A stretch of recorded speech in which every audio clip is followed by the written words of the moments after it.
Imagine you're walking down a quiet street.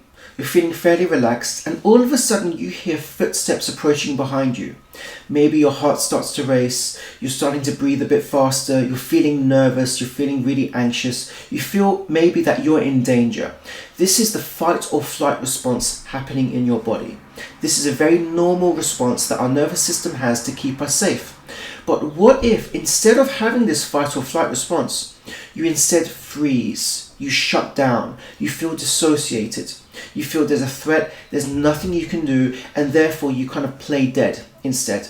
Well, what I want to talk about in this video are 3 nervous system states that each of us can experience. And the reason it matters is not only because it affects how we feel physically, because it's directly impacting our physiology, it also has an impact on our mental health, and one can influence the other.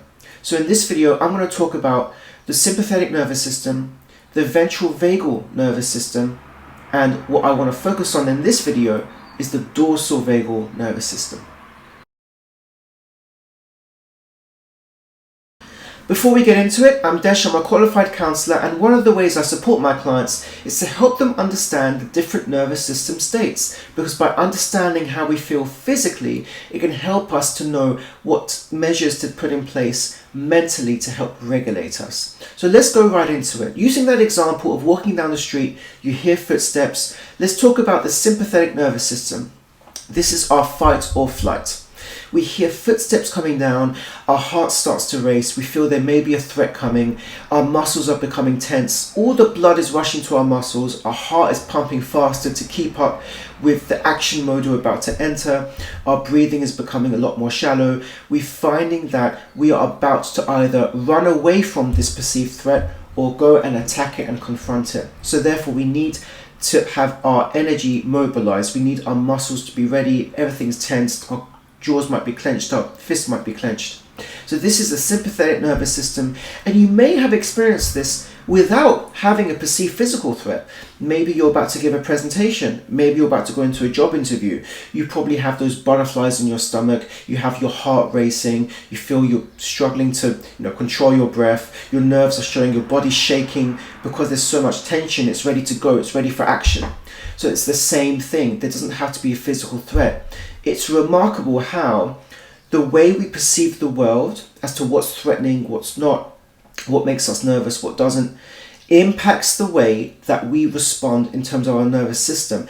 And we don't always control what state we go into. The fact is, you may be walking down the street, you hear these footsteps, you're not consciously choosing to go into fight or flight response. You just notice your heart is racing, you're starting to feel panic or panic setting in. You're not controlling that, it just happens. So there's a very interesting relationship between how we perceive the world and how we think about things and what impact those thoughts have on our nervous system, but also how our nervous system can automatically respond and what impact that has on the way we perceive it or what's going on. So the sympathetic nervous system is very much the fight or flight in that scenario. Then you have rest and digest. So let's say that's when you're walking down the street, you may hear footsteps approaching, but you're not concerned, you don't perceive it as a threat, you keep walking, you're feeling very calm, maybe you're talking to a friend on the way, you feel this kind of warm, deep sense of comfort and safety. This is your ventral vagal state. This is the rest and digest. And the reason they put the word digest is because your body is regulated and therefore more energy is going into digesting your food. Whereas if you're in that sympathetic state where it's fight or flight, all the blood is rushing to your muscles because your body's saying digesting food is not a priority right now. You need to get ready to either fight or run away. Whereas in the ventral vagal state, you're calm, you're relaxed, there's no threat, there's no need for your muscles to be engaged or for your heart to start racing. So you're feeling very calm. So we've spoken so far about the sympathetic nervous system and the ventral vagal nervous system. But there's a third state in our nervous system that I want to focus on particularly in this video, because a lot of us experience it, but we're not necessarily aware we're going through it. And that is our dorsal vagal nervous system. This is the freeze or shut down response. So in that example, when you're walking down the street, you hear footsteps approaching. Whereas in the fight or flight response, it was very much you're getting ready for action, either to attack or run away. The dorsal vagal nervous system is when you feel frozen, overwhelmed, or shut down.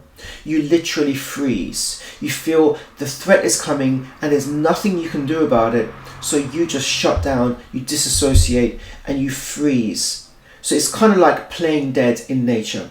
But there are many other ways that this state can manifest. If you're scrolling through your phone, through Instagram, TikTok, whatever app it might be, if you're zoned out, maybe you're playing a video game and you're just zoned out. Maybe you're watching a film and you're just trying to escape from your world, or you're just scrolling through your phone, you just want to escape. So let's say you've had a really busy day at work, you want to come home and do nothing, you just want to escape, zone out, stare out. I'm sure a lot of us have felt this based on exhaustion or just being mentally drained. But that is when you're in this dorsal vagal state, when you're essentially feeling overwhelmed and you're disassociating from your environment. It could be someone's trying to talk to you and you're listening to them, but you're not really hearing what they're saying. All you're hearing is words, and you kind of might be like, listening to them, nodding your head, but nothing's really processing because you're zoned out, you're kind of disassociated by that point. And I've experienced this, and I have to catch myself, and it's very difficult when you're in that state to catch yourself, because there's a reason you're zoning out. It's because your system feels overwhelmed. It could be you have no energy left to process information. It could be you just want to escape in order to counteract the very hectic, stressful day that you've had. So here are 3 signs that you can look out for to know that you're in this dorsal vagal nervous system state. The first is that there's a numbness or dissociation. You feel disconnected from your environment. You're feeling numb. You're feeling zoned out. The second sign is that you're feeling overwhelmed, fatigued, or lethargic. You're feeling really, really tired. You feel there's no way for you to counteract this tiredness. You just feel you just want to crash, absolutely zone out, space out, and you can't move, you can't do anything active, you can't do anything of interest. You literally just want to sit there and stare. The third sign could be that someone asks you to do something, maybe it's a house chore or some kind of work for them, and you just have no ability to do it. You just feel completely stuck where you are, frozen. You are unable to get your brain moving. Now, that's the freeze response. There is something called the functional freeze, which is when you're doing things. You might be washing the dishes, you might be doing some house chores, hoovering, whatever it is. You are functioning, however, you're not in the moment present or really fully conscious of what you're doing. Have you ever had those moments where you've done something and then you look back and be like, what, did I just do that? Because you're not in the moment fully, you are in what's called a functional freeze, where you're doing things, but you're not experiencing it or conscious of it in the moment. So it's very interesting how our nervous system plays these roles and how it impacts us. And the reason it's important to understand this is because the state you're in determines what behaviors you're likely to engage in and how you're feeling mentally. And so by understanding this freeze response, where we want to shut down, we want to disassociate, we want to escape. So this is behaviors like, we've had a busy day, we just want to escape from it and zone out. That is an example of your dorsal vagal nervous system.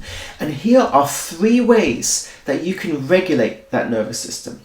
So the first method is to engage in gentle movement and to bring awareness slowly into your environment. So it may be a case where you're telling yourself to stand up, count how many steps you do back and forth, notice what's in your environment. So you're consciously doing that exercise as a way to combat this kind of disassociation you have. Now remember that you feeling disassociated or you feeling you want to escape is perhaps just a natural consequence of the day you've had, of how much energy you've expended or how much stress you're experiencing at the moment.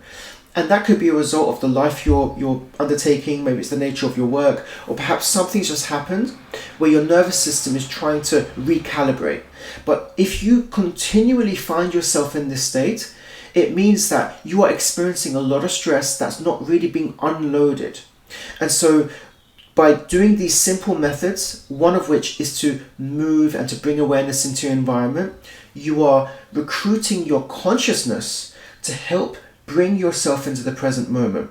Notice what's in your environment. What do you hear? What do you see? Start to count the steps you're doing. And this is one way to combat and get out of the dorsal vagal state, because you are basically triggering the ventral vagal state. This is the state where you feel calm and present in the moment.